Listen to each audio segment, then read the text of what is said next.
അഖിൽമാരെ കണ്ടപ്പോൾ ഉണ്ടല്ലോ എനിക്ക് സത്യം പറഞ്ഞാൽ ബ്ലാങ്ക് ആയിപ്പോയി. കുറേ എന്തൊക്കെയോ പറയണം, എന്തൊക്കെയോ പറയണമെന്നൊക്കെയായിരുന്നു. പക്ഷെ ഞാൻ മൊത്തത്തിൽ ബ്ലാങ്ക് ആയിപ്പോയി. എന്തൊക്കെയോ പൊട്ടത്തരം പറഞ്ഞെന്നാണ് എനിക്ക് തോന്നുന്നത്. സത്യം പറഞ്ഞാൽ എനിക്ക് അറിയത്തില്ല ഞാൻ എന്തൊക്കെ വിവരക്കേടാ പറഞ്ഞതെന്നൊന്നും എനിക്കറിയത്തില്ല. അഖിലിന് അശ്വതി കൊടുത്ത സമ്മാനമാണ് ഇത്. എനിക്ക് സത്യം പറഞ്ഞാൽ ഇത് വിശ്വസിക്കാൻ പറ്റുന്നില്ല. ഞാൻ എന്താ ഇങ്ങനെ എനിക്കെന്തോ എനിക്കറിയത്തില്ല. ഞാൻ ഹൗസ് വൈഫാണ്, പിന്നെ ജേർണലിസ്റ്റ് ആണ്. മോള് മീറ്റിംഗ് എന്ന് പറഞ്ഞു പോയിട്ട് രാവിലെ പിന്നെ വീഡിയോ കോൾ ചെയ്തിരുന്നു. മീറ്റിംഗ് എന്ന് പറഞ്ഞു പോയിട്ട് ഇത്രയും നേരമായിട്ട് ഇങ്ങ് വന്നില്ലല്ലോ. ലക്ഷ്മി പറയുന്നത് ഞാൻ നിങ്ങളുടെ ഒന്ന് എവിടെ പോകുന്നു ചോദിക്കുന്നൊന്നുമില്ല. ചേട്ടന് മാത്രല്ല കേട്ടോ, പിള്ളേർ 2 പേര്, ചേച്ചി, ഇത് പറയുന്നത് 4 പേരെ ഫാനാ. ആക്ച്വലി ഓണത്തിന് നാട്ടിലില്ല, പുറത്താണ്, ജർമ്മനിയിൽ പാരീസിലൊക്കെ ആയിട്ടുള്ള കറക്കമാണ്. യഥാർത്ഥത്തിൽ ഞാൻ ഭയങ്കരമായിട്ട് എൻജോയ് ചെയ്യുന്നത് നാടും എന്റെ വീടും ഒക്കെയാണ്. പക്ഷെ നമുക്ക് ജീവിക്കണ്ടേ, എന്തെങ്കിലുമൊക്കെ പരിപാടിയിലും പൈസകളൊക്കെ വരണമെന്നുണ്ടെങ്കിൽ കറങ്ങിയല്ലേ പറ്റും. കുറെ ഓടുന്നു. നമ്മുടെ ഫോൺ വന്നപ്പോഴും അപ്പോഴൊക്കെ വീട്ടിൽ നിന്നുള്ളവരുടെ ഇന്നിപ്പോ ഇങ്ങോട്ട് അയക്കുമ്പോഴൊക്കെ അവരുടെ ഒരു റെസ്പോൺസ് എന്തായിരുന്നു? പ്രാങ്ക് ആയിരിക്കും ആദ്യം പറഞ്ഞത്. ആണോ? നിന്നെ ചുമ്മാ പറ്റിക്കുന്ന വല്ലതായിരിക്കും, അങ്ങനെ എന്തെങ്കിലും പ്രോഗ്രാംസ് ആയിരിക്കും, നീ കണ്ടിട്ടില്ലേ അങ്ങനത്തെ പ്രോഗ്രാംസ്, അങ്ങനെയാ പറഞ്ഞത്. ഞാൻ അല്ല കണ്ടോ, ഞാൻ മാലാറോടെ ഫോട്ടോ എടുത്തിട്ട് വരും കണ്ടോ എന്ന് പറഞ്ഞിട്ടാ വന്നത്. നിങ്ങൾ പ്ലാൻ ചെയ്യുന്ന ഇവന്റ് അത് നിങ്ങൾ ആഗ്രഹിക്കുന്നതിനപ്പുറം കൂടുതൽ മനോഹരമാക്കണ്ടേ? കല്യാണം, engagement, birthday party, corporate events, അങ്ങനെ ഇവന്റ്സ് ഏതുമായിക്കോട്ടെ, വളരെ സ്പെഷ്യൽ കണ്ടന്റോടുകൂടി നിങ്ങൾ ആഗ്രഹിക്കുന്നതിനപ്പുറം അത് ഏറ്റവും സ്പെഷ്യൽ ആക്കാൻ ഇനി നിങ്ങൾക്കൊപ്പം മൈൽസ്റ്റോൺ ഇവന്റ്. ചേച്ചി പറ, നിവിൻ ചേട്ടന് ഡേറ്റ് കിട്ടോ? ഇല്ല, നിവിനെ ഇപ്രാവശ്യം എന്തായാലും ഓണത്തിന് കിട്ടില്ല, അതുകൊണ്ട് അത് ക്യാൻസൽ ചെയ്തു. നിവിന്റെ പേര് ക്യാൻസൽ ചെയ്തു. നിവിനാകെ തിരക്കിലാണെന്ന് പറയുന്നു. അപ്പം ലൈഫ് ഈസ് ബ്യൂട്ടിഫുൾ ആരെ കൊണ്ടുവരുന്ന ഇപ്രാവശ്യം? ആരെ കൊണ്ടുവരുന്നതെന്നൊന്നും ഒന്നും തീരുമാനമായിട്ടില്ല. ഇപ്പോഴും ഇത് ഇങ്ങനെ ചർച്ച ചെയ്തോണ്ടിരിക്കുകയാണ്. വേഗം തീരുമാനിക്കും, അത് കഴിഞ്ഞിട്ട് വേണം എന്റെ ചക്കമ്പക്കം എനിക്ക് ഡേറ്റ് ഫിക്സ് ചെയ്യാൻ. ഓഹോ, അപ്പൊ ചക്കമ്പക്കത്തിലേക്ക് ഞാൻ ആരെയൊക്കെ തരണം? ചേച്ചി എടുക്കാത്ത ഗസ്റ്റിനെ വേണം എനിക്ക് ചക്കമ്പക്കത്തിലോട്ട് എടുക്കാൻ. ആണല്ലേ? അപ്പം വരുന്ന മെയിൻ ആളെ എനിക്ക് എന്റെ ഷോയിലേക്ക് ഇപ്രാവശ്യം ഞാൻ പ്രത്യേക അപ്പുച്ചേട്ടന്റെ അടുത്ത് പറഞ്ഞിട്ടുണ്ട്, കുറച്ച് പ്രീമിയം ഗസ്റ്റുകളൊക്കെ എനിക്കുന്ന ചക്കമ്പക്കത്തിലേക്ക് പ്രീമിയം ഗസ്റ്റിനെ വേണമെന്നോ? ഇപ്പൊ ഏറ്റവും ഡിമാൻഡുള്ള ഷോ ആണ് ചക്കമ്പക്കം. അതുകൊണ്ടായിരിക്കും ഇപ്പൊ ഞാൻ കൂടുതലായിട്ടും ചക്കമ്പക്കം കഴിഞ്ഞ മാസം ഏറ്റവും കൂടുതൽ ഷൂട്ട് ചെയ്ത ചേച്ചിയാണ്. മര്യാദക്ക് പറഞ്ഞു. എന്റെ പൊന്ന മെഹർ, നമ്മുടെ ഈ പ്രാവശ്യത്തെ ഷോയില് നമ്മുടെ ഇപ്പൊ ലൈഫ് ഈസ് ബ്യൂട്ടിഫുൾ എന്നോ കെന്ന ഷോന്നോ ചക്കമ്പക്കംന്നോ അങ്ങനത്തെ ഒരു ഇതും ഇല്ല. നമ്മൾ എന്ത് ചെയ്താലും ഈ പ്രാവശ്യത്തെ ഓണം സ്പെഷ്യൽ വരുന്നതെല്ലാം ഓണമേളം 2024 എന്നുള്ള പേരിലാണ് പോകുന്നത്. അപ്പൊ ആ ഗസ്റ്റ് വരുമ്പോ അതിനകത്ത് നമുക്ക് ചക്കമ്പക്കത്തിലേക്കാണോ ലൈഫ് ഈസ് നമ്മുടെ ചക്കമ്പക്കത്തിന്റെ പാറ്റേണിൽ കൊണ്ടുപോകാൻ ഗസ്റ്റ് വേണ്ടേ? ആ പാറ്റേണിൽ തന്നെ കൊണ്ടുപോകേണ്ടത്. ഇപ്പൊ ഓണമേളമല്ലേ നമ്മൾ ഫോക്കസ് ചെയ്യണം. അപ്പൊ എല്ലാം ഒരു ഓണം മൂഡിലല്ലേ പോയിക്കൊണ്ടിരിക്കണേ. അപ്പൊ ആ രീതിയിൽ അത് ചെയ്താ പോരെ. അശ്വതി കോട്ടയത്ത്. അശ്വതി നമ്മുടെ അഖിൽമാരെ കാണാൻ വന്ന ആളാണ്. ഹായ് അശ്വതി, യാത്ര സുഖായിരുന്നോ? സുഖമായിരുന്നു. ആണോ? അപ്പൊ ഇനി ഒന്ന് കണ്ടാ മതി അഖിലിനെ. അയ്യോ, ഞാൻ ഭയങ്കര എക്സൈറ്റഡ് ആണ്. എനിക്ക് അറിയത്തില്ല സത്യം പറഞ്ഞു. അപ്പൊ ഒറ്റയ്ക്കാണോ വന്നേ? കോട്ടയത്ത് എവിടെയാ? കോട്ടയത്ത് കടത്തുരുത്തി. അപ്പൊ ഞാൻ പാലക്കാരിയാണ് കേട്ടോ. അപ്പൊ ഏകദേശം ഒക്കെ നമ്മുടെ ഒരു ചുറ്റുവട്ടമാണ്. ഓക്കെ, അപ്പൊ എന്നാ റെഡിയാണ്, നമുക്ക് നേരെ പോയി കാണാമോ? എന്തെങ്കിലും പറ്റിക്കൊന്നും അല്ല, ഒരു കോഫി ഒക്കെ വാങ്ങിച്ചു കൊടുക്കുക. അപ്പൊ ആ കൊച്ചു ക്ഷീണിച്ചാ വന്നേ. അതെ, എന്തെങ്കിലും കഴിച്ചിട്ടാണ് ഇറങ്ങിയത്? പ്രാങ്ക് ഒന്നും അല്ല. അയ്യോ, നമ്മുടെ ഈ സ്റ്റുഡിയോയിലേക്ക് നമ്മൾ വിളിച്ചു വരുത്തിട്ട് നിങ്ങളെ പ്രാങ്ക് ചെയ്യിപ്പിക്കുവോ? അതൊന്നുമില്ല. എന്തിനാ നമ്മളിപ്പോ നിങ്ങൾ കടത്തുരുത്തിന്ന് യാത്ര ചെയ്ത് ഇപ്പൊ ഇവിടെ നമ്മുടെ സ്റ്റുഡിയോയിൽ എറണാകുളത്ത് വന്ന് നിൽക്കാം. നമ്മളിപ്പോ ഇനി അഖിലിനെ കാണുമ്പോ നമ്മളെല്ലാം പറഞ്ഞ് റെഡി ആക്കിയിട്ടുണ്ട്. അഖിലിന്റെ അടുത്ത് പറഞ്ഞിട്ടുണ്ട് നമ്മൾ ഇങ്ങനെ ഒരാളെയും കൊണ്ട് വരുന്നുണ്ടെന്ന്. നമുക്ക് സമയം കളയണ്ട. എന്തെങ്കിലും കഴിച്ചോ രാവിലെ? എന്നാലും എന്തെങ്കിലും ഒന്ന് കുടിച്ചിട്ട് നമുക്ക് അഖിലിന്റെ അടുത്തേക്ക് പോവാം. യാത്ര ചെയ്ത് ക്ഷീണിച്ച് വന്നതല്ലേ, ഒരു കോഫിയോ എന്തെങ്കിലും പോണ വഴിക്ക് എവിടെയെങ്കിലും നമുക്ക് ഇറങ്ങി ഒരു കോഫി എല്ലാം കുടിച്ചിട്ട് പോവാം. ഓക്കെ? ഇല്ലല്ലേ, ഒരു കോഫി കുടിക്കാൻ എത്ര നേരമാണ്? അഖിൽ എന്തായാലും ക്രൗൺ പ്ലാസയിലുണ്ട്, അവിടെ റൂമിലുണ്ടെന്നാ പറഞ്ഞേ. നമുക്ക് അങ്ങോട്ട് പോവാം, ക്രൗണിലേക്ക്. എന്നാ മെഹറിന് ഇപ്പൊ ഷൂട്ടില്ലേ? നിന്റെ ഷൂട്ട് നടക്കട്ടെ. ഞാനപ്പോ ഇത് കഴിഞ്ഞിട്ട് ഇതിട്ട് ബാക്കി ഓണത്തിന്റെ നാളെ അപ്പൊ ഞങ്ങൾ പോയിട്ട് വരാം. നമുക്ക് ഇറങ്ങാം. എന്നാ ശരി മെഹർ, കാണാം. Bye bye.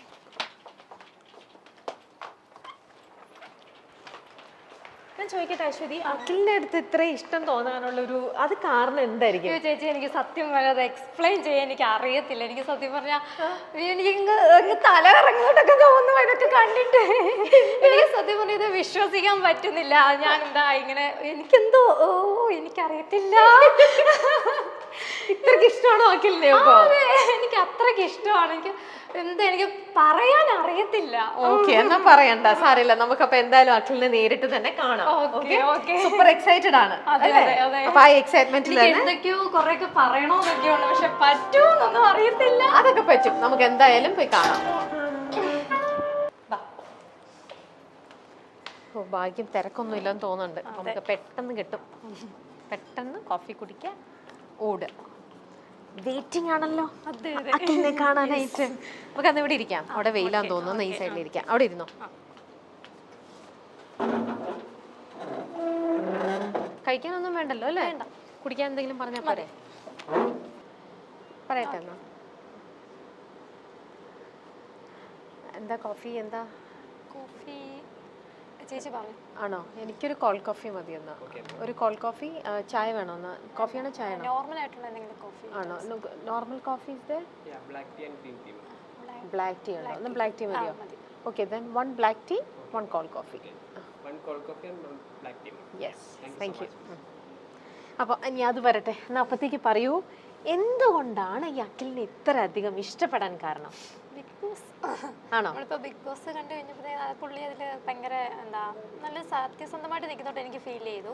ആദ്യത്തെ 1 വീക്ക് എന്ന് പറഞ്ഞാൽ എനിക്ക് ദേഷ്യമായിരുന്നു കേട്ടോ, എനിക്ക് ഇഷ്ടമല്ലായിരുന്നു. അത് കഴിഞ്ഞിട്ടാണ് പുള്ളിയുടെ ആ ക്യാരക്ടർ. ഒരാൾക്ക് നമുക്കറിയാം 100 days ഒരു റൂമിൽ താമസിക്കുക, ഒരു വീട്ടിൽ താമസിക്കുക എന്ന് പറയുമ്പോൾ നമ്മൾ ഒരിക്കലും അത്രയും ഡേയ്സ് നമുക്ക് ആക്ട് ചെയ്യാൻ പറ്റില്ല. തീർച്ചയായിട്ടും എന്താണേലും പറ്റില്ല. അപ്പോൾ അദ്ദേഹത്തിന് എങ്ങനെയാണ് എന്താണെന്ന് നമ്മൾ ഓട്ടോമാറ്റിക് അയാൾ എന്താണ് റിയാലിറ്റി എങ്ങനെയാണ് റിയലായിട്ട് അത് തന്നെയായിരുന്നു കണ്ടത്. അപ്പോൾ ഒരു ഇഷ്ടം തോന്നി.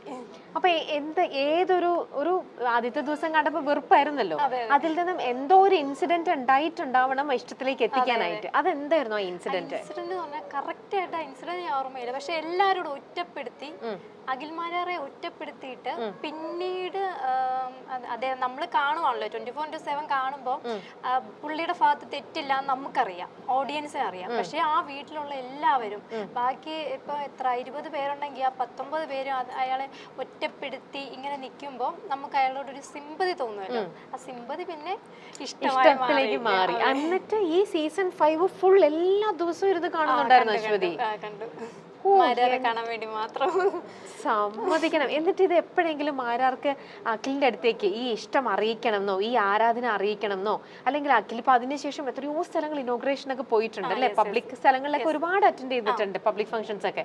അപ്പൊ അന്നേരമൊക്കെ അഖിലിനെ നേരിട്ട് കാണണമെന്നോ അങ്ങനെ ഒന്നും ട്രൈ ചെയ്യാൻ തോന്നിയിട്ടില്ലേ? ആഗ്രഹമൊക്കെ ഉണ്ടായിരുന്നു, പക്ഷെ എനിക്ക് പറ്റുന്നില്ലായിരുന്നു. പിന്നെ ഞാൻ ഫേസ്ബുക്ക്, ഇൻസ്റ്റ അങ്ങനെ എല്ലായിടത്തും ഫോളോ ചെയ്തിട്ടുണ്ട്. വിന്നറായപ്പോ ഞാൻ സ്വന്തമായിട്ട് പോസ്റ്റ് എഴുതി ടാഗ് ചെയ്തിട്ടുണ്ടായിരുന്നു, അങ്ങനെ എല്ലാം ചെയ്തിട്ടുണ്ടായിരുന്നു. എന്നിട്ട് ഈ ഫേസ്ബുക്കിലും ഇൻസ്റ്റയിലൊക്കെ മെസ്സേജ് ആക്കി അഖില് റിപ്ലൈ ചെയ്ത് തന്നിട്ടുണ്ടോ? കണ്ടിട്ടില്ല. അല്ലേലും ഞാനിടുന്നൊന്നും കാണാറില്ലേ? കാണാൻ മാത്രമുള്ള സംഭവങ്ങളിൽ എന്തെങ്കിലും ഇതായിട്ട് ഇടണ്ടേ, സ്ട്രൈക്കിംഗ് ആയിട്ട്? ആ വിന്നർ ചെയ്ത് എന്താ ഒരു രാജാവെന്നൊക്കെ ആയിരുന്നല്ലോ, രാജാവായിരുന്നല്ലോ, ബിഗ് ബോസിലെ രാജാവായിരുന്നല്ലോ. അപ്പൊ ആ ഒരു ലേബലൊക്കെ വെച്ചിട്ട് തന്നെയാണ് ഇട്ടത്. പക്ഷെ എന്നിട്ട് വെയിറ്റില്ല, അങ്ങ് അവിടം വരെ എത്തിയില്ല. പക്ഷെ ഇങ്ങനത്തെ ഒരു സ്നേഹം ഉണ്ടെന്നൊക്കെ വീട്ടുകാർക്ക് അറിഞ്ഞപ്പോ, അശ്വതി ഇന്നിപ്പം ഒരു അമ്മയാണ് അല്ലേ, ഒരു വൈഫാണ്, അമ്മയാണ്. അപ്പൊ ഇങ്ങനത്തെ ഒരു സിറ്റുവേഷനിൽ നിൽക്കുമ്പോൾ ഹസ്ബൻഡ് ഒക്കെ ഒരു റിയാക്ഷൻ എങ്ങനെയായിരുന്നു? നിനക്ക് ഇത്രയും വലിയ ആരാധന, അതും ചിലപ്പോ ആണുങ്ങൾക്ക് ഒരു ഇത് തോന്നുമല്ലോ. അപ്പൊ എങ്ങനെയായിരുന്നു ഹസ്ബൻഡ് ഒക്കെ ഒരു റിയാക്ഷൻ? ഇഷ്ടമെന്ന് പറയുമ്പോ അവരൊരു വേറെ രീതിയിലുള്ള, നമ്മുടെ സ്വന്തം അങ്ങനെ ഒരു വേറൊരു തരത്തിലുള്ള ഇഷ്ടമല്ലല്ലോ, ജസ്റ്റ് ഒരു ആരാധനയാണല്ലോ. അപ്പൊ അതൊക്കെ അങ്ങനെ ആ രീതിയിൽ കണ്ട് പോകുന്ന ഒരാളായതുകൊണ്ട് വലിയ പ്രശ്നം ഉണ്ടായില്ല. എങ്കിലും ഇടയ്ക്കിടയ്ക്ക് പറയും എന്തിനാ അങ്ങനെയൊക്കെ ചോദിക്കും. നമുക്കൊന്നും പ്രശ്നമല്ല. അപ്പൊ ഇന്നിപ്പോ നമ്മുടെ മൈൽ സ്റ്റോണിലേക്ക് നിങ്ങൾ കോൺടാക്ട് ചെയ്ത് കഴിഞ്ഞു, നമ്മളിങ്ങനെ സെലക്ട് ചെയ്തു അശ്വതിനെ. അപ്പൊ നമ്മൾ ഇന്നിങ്ങനെ അശ്വതിയുടെ ഡ്രീം, നമ്മൾ ഇന്നിപ്പോ അത് ഡ്രീം കം ട്രൂ എന്നൊക്കെ പറയില്ലേ, അതേപോലെ ആ മൊമെന്റിലേക്ക് നമ്മൾ എത്തിക്കാൻ പോണു എന്നൊക്കെ പറഞ്ഞ് നമ്മുടെ ഫോൺ വന്നപ്പോഴും അപ്പോഴൊക്കെ വീട്ടിൽ നിന്നുള്ളവരുടെ ഇന്നിപ്പോ ഇങ്ങോട്ട് അയക്കുമ്പോഴൊക്കെ അവരുടെ ഒരു റെസ്പോൺസ് എന്തായിരുന്നു? എടി പ്രാങ്ക് ആയിരിക്കും ആദ്യം പറഞ്ഞത്. ആണോ?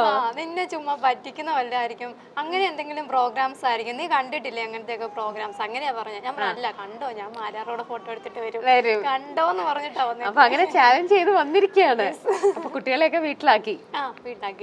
ഓക്കെ, ശരി. ഇനി ഇതേപോലത്തെ ഒരു ആരാധന ഇതാ വന്നല്ലോ. Thank you.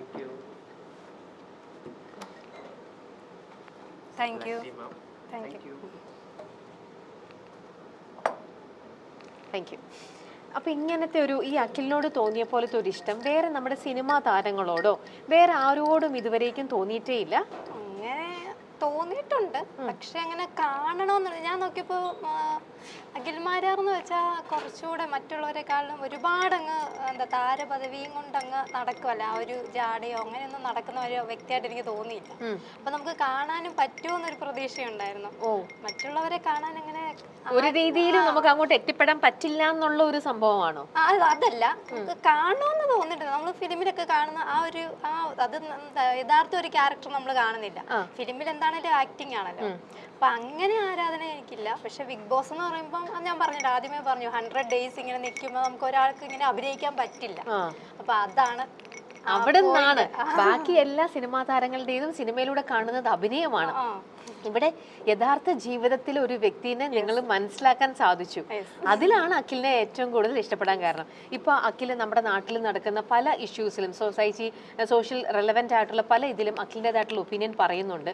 അവിടെ ഭയങ്കര മനോധൈര്യം ഉള്ളൊരു മനുഷ്യനാണ്, നിലപാടുള്ള ഒരു വ്യക്തിയാണ്. അപ്പൊ അഖിൽ ഇങ്ങനെ പല രീതിയിൽ ഒരു സെക്കൻഡ്, നമ്മുടെ പ്രൊഡ്യൂസർ തന്നെയാണ് വിളിക്കുന്നത്. ഹലോ,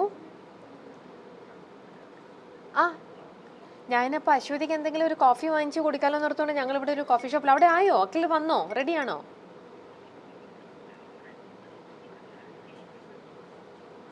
$822 റൂം നമ്പർ ഒന്ന് ഓർത്തോണേ. അപ്പൊ അങ്ങോട്ട് ഞങ്ങൾ എത്തിയാൽ മതിയോ? അഖിലിന്റെ റൂമിലേക്ക് എത്തിയാൽ മതിയോ? ഗിഫ്റ്റ് കൊണ്ടുവന്നിട്ടുണ്ടോ? ഓൾറെഡി ഗിഫ്റ്റ് വാങ്ങിയിട്ടുണ്ട് അശ്വതി. ചെറിയ ഗിഫ്റ്റ് മതിയെന്ന് അശ്വതി, വലിയ ഗിഫ്റ്റ് ഒന്നും അഖിലിന് വേണ്ടെന്ന്, ചെറിയ ഗിഫ്റ്റ് മതിയെന്ന്. ചെറിയ ഗിഫ്റ്റാ. അപ്പം ഞങ്ങളെന്ന് വരുന്നത് പെൺകുട്ടിയാണ് അശ്വതി, വരുന്നത് പെൺകുട്ടിയാണ് കേട്ടാ. അശ്വതിയാണ് എത്തുന്നത്. അപ്പൊ ഞങ്ങള് 822. ഞങ്ങൾ എന്നാ എനിക്ക് ഇവിടുന്ന് ക്രൗണിലേക്ക് എത്താൻ ഒരു 10 മിനിറ്റ്. ഞാൻ എന്താ ഇപ്പൊ എത്താം. ഓക്കെ, ശരി. അവിടെ അഖിൽ വെയിറ്റ് ചെയ്യാണ്. അഖിലിന് ഇത് കഴിഞ്ഞിട്ട് വേറൊരു ഇന്റർവ്യൂ ഉണ്ട് കൊടുക്കാനായിട്ട്. അപ്പൊ അതുകൊണ്ട് പെട്ടെന്ന് എത്താമോ, ചെറിയ ഗിഫ്റ്റ് കൊണ്ടേ വരാവുള്ളൂ എന്ന് തന്നെയാ പറഞ്ഞിരിക്കുന്നത്. അപ്പൊ ഗിഫ്റ്റ് എന്നിട്ട് എവിടെ? വണ്ടിയിലിരിക്കുകയാണോ? ഓക്കെ, എന്നാ പെട്ടെന്ന് കുടിച്ചോ, നമുക്ക് പെട്ടെന്ന് പോവാം. 822 ഓർത്ത് വെച്ചോണം കേട്ടോ, അവിടെ ചെല്ലുമ്പോഴത്തേക്ക് ഇനി അല്ലെങ്കിൽ മറന്നു പോകും ഞാൻ. പെട്ടെന്ന് കുടിച്ചോ, നമുക്ക് ഇറങ്ങാം.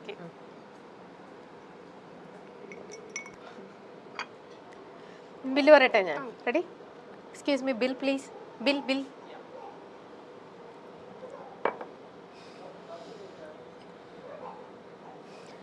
എന്തെണ്ണ ടെൻഷനാണോ? ചെറിയൊരു ടെൻഷൻ. എന്തൊരു ടെൻഷൻ? ടെൻഷൻ ഇല്ലെങ്കിൽ ഞാൻ ടെൻഷൻ ഉണ്ടാക്കിക്കും. ടെൻഷൻ വേണ്ടേ? നമ്മുടെ ഇഷ്ടപ്പെട്ട പ്രിയ താരത്തിനെ നമ്മൾ കാണാൻ പോകുന്നു, അപ്പോൾ ഉള്ളൊരു tension. You have Google Pay? Yeah, ma'am. Inside the scanner, ma'am. Okay. Yeah, thank you.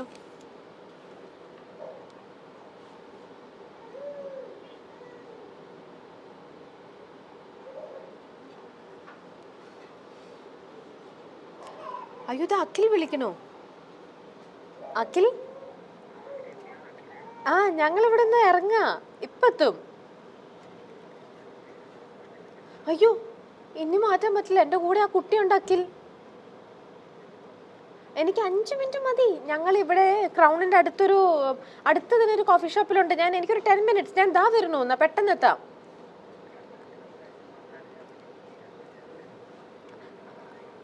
ആണോ? Thank you. ആണോ? Thank you Akhil. പക്ഷെ ഇതിപ്പോ ഈ കുട്ടി അഖിലിനെ കാണാനായിട്ട് ഒരുപാട് ദൂരെന്ന് ഇപ്പൊ ഓൾറെഡി എത്തിയിരിക്കണം. അപ്പൊ ഇന്നിനി മാറ്റാന്ന് പറഞ്ഞാൽ അത് ബുദ്ധിമുട്ടാവും.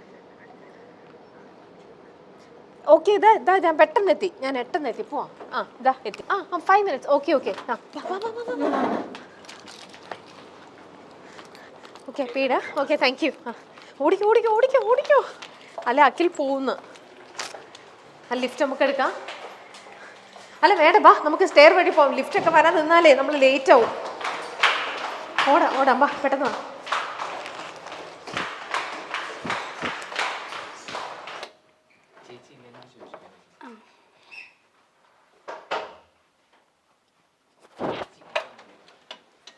അഖിലേട്ടാ, ഞാൻ ഇത് അഖിലേട്ടനെ കൊണ്ടുവന്നു.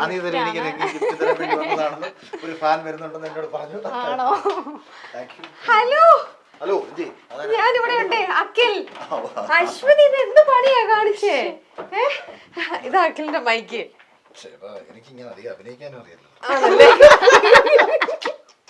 അല്ല അശ്വതി, ഇത് എന്ത് പണിയാ കാണിച്ചത്? ഞാനൊന്നും അങ്ങോട്ട് നീങ്ങിയപ്പോഴത്തേക്ക് അശ്വതിയെ കാണുന്നില്ല. പ്ലാൻ ചെയ്തിട്ട് തന്നെ ആദ്യം കയറ്റി വിട്ടതല്ലേ? അല്ലെന്നേ, ഞാൻ ഞെട്ടിപ്പോയി. ഇത് എന്ത് എവിടെ പോയി അശ്വതി? ചെറുതായിട്ടൊന്ന് വഴുതി. ഇങ്ങനെ പേടിപ്പിച്ച് കളയല്ലേ മൈൽ സ്റ്റോൺ എന്നൊക്കെ പറഞ്ഞു വന്നിട്ട് കണ്ടോ നമ്മുടെ താരത്തെ? യെസ് അഖിൽ, സുഖായിട്ടിരിക്കുന്ന? ഞാൻ ഹൗസ് വൈഫാണ്, പിന്നെ ജേർണലിസ്റ്റ് ആണ്. ഇവരുടെ കൂടെ കൂടാനുള്ള പരിപാടിയാണോ? നമുക്ക് കുറച്ചും കൂടെ ഉള്ളിലേക്ക് ഇരിക്കാമോ? യെസ്, വരൂ. നിങ്ങൾ ഇങ്ങനെ കയറി വരുമെന്ന് ഞാൻ വിചാരിച്ചു. ഇതിനകത്ത് വന്നിട്ട് ഒരാളെ വിളിക്കും, ഒരാൾ കാണാൻ വരുന്നുണ്ട്, ഗിഫ്റ്റ് കൊണ്ട് വരുന്നുണ്ടെന്നൊക്കെ. ഇത് അശ്വതി എന്റെ കയ്യിൽ നിന്ന് കൈവിട്ടു പോയി താഴേന്ന്. ഞങ്ങൾ മിസ്സിംഗ് ആയി. അങ്ങനെ അശ്വതി ഓടിക്കേറി വന്നതാ. കറക്റ്റ് റൂം നമ്പർ അറിയാവുന്നതുകൊണ്ട് പറഞ്ഞായിരുന്നല്ലോ, അതുകൊണ്ട് എത്തിപ്പെട്ടു. അശ്വതി ഇരിക്കും, ഇരിക്കും, ഇരിക്കും.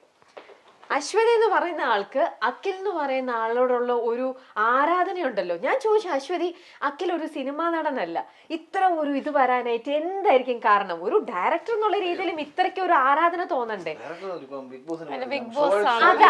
അതല്ലേ ഞാൻ പറയാൻ വരുമായിരുന്നു. അതിലേക്കാണ്, അവിടെ നിന്നാണ് അശ്വതി അങ്ങ് ഭയങ്കര കഥകൾ. എനിക്കല്ലേ അഖിലിനെക്കാളും കൂടുതൽ അറിയണത്, അതുകൊണ്ട് ഞാൻ ഒരു ഇത് പറഞ്ഞതാ.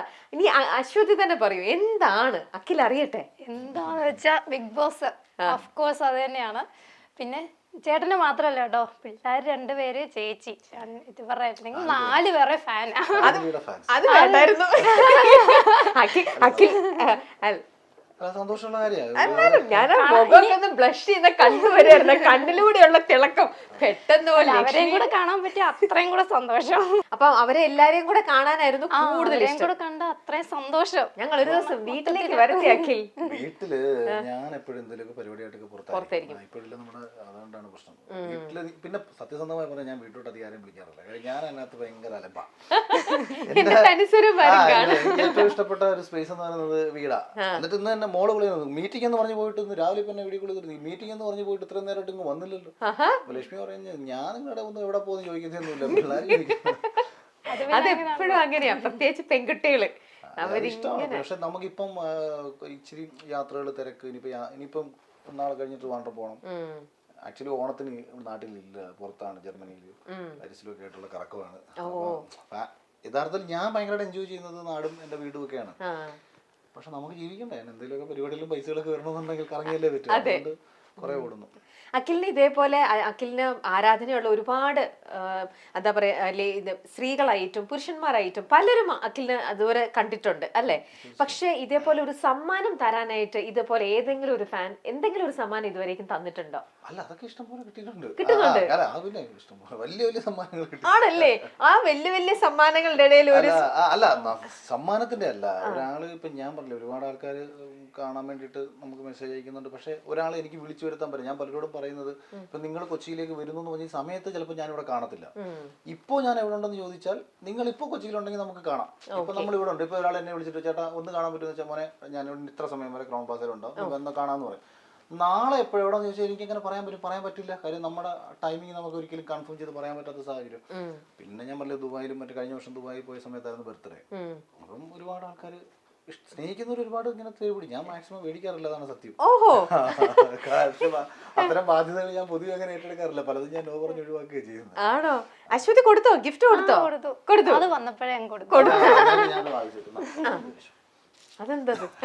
ഞാൻ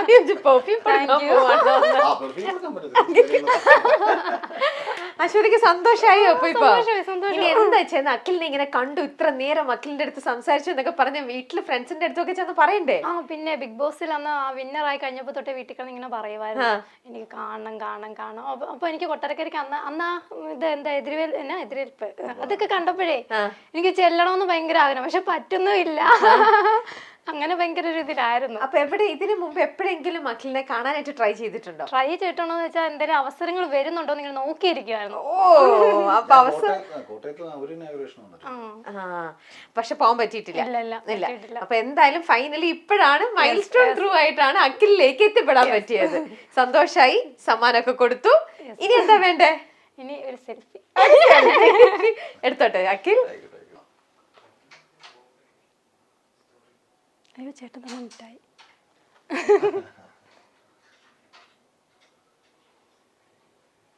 താങ്ക് യു കേട്ടോ, thank you so much. Okay, ഇനി നമുക്ക് ആ ഗിഫ്റ്റും കൂടെ ഒന്ന് പൊട്ടിച്ചാലോ? അഖിലിനെ കൊണ്ടുവന്ന ഗിഫ്റ്റ് എന്താന്ന് ഞങ്ങളും കൂടെ ഒന്ന് കണ്ടോട്ടെ. അതെ, അതെ. എന്നാ അശ്വതി പൊട്ടിക്കണോ ഞാൻ പൊട്ടിക്കണോ? ഓക്കെ, ശരി. അഖിൽ തന്നെ പൊട്ടിച്ചു നോക്കൂ. അഖിൽ, അതല്ലേ അതിന്റെ ഒരു രസം. വലിയ ഗിഫ്റ്റ് വല്ലതാണോ? വലിയതിലും ചെറുപ്പത്തിലും ഒന്നും അല്ലല്ലോ കാര്യം. ഗിഫ്റ്റ് ആണ്, അതാണ് സമ്മാനമാണല്ലോ. ഇങ്ങോട്ട് വരാം. കാർഡ്ബോർഡ് പെട്ടിക്കുള്ളിൽ കല്ലാണ്. ഇത് അഖിലിന് ഇഷ്ടപ്പെടുന്ന ഗിഫ്റ്റ് ആണെന്ന് ഉറപ്പാണ് അതെ അല്ലേ? അതെ. അതെങ്ങനെ കണ്ടുപിടിച്ചു എന്നാണ്.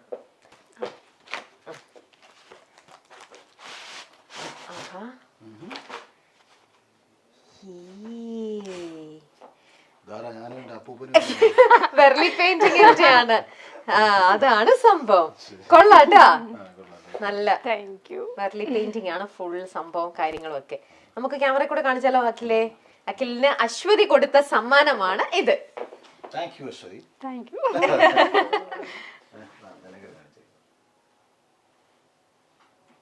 ഓക്കെ. ഓക്കെ, അപ്പോൾ താങ്ക് യു അഖിൽ. ഇവിടെ മീറ്റിംഗും കാര്യങ്ങളൊക്കെ ആയിട്ട് നടക്കല്ലേ? Akhil carry on. അപ്പോൾ എന്റെ അന്വേഷണം എല്ലാരെയും അറിയിക്കണം.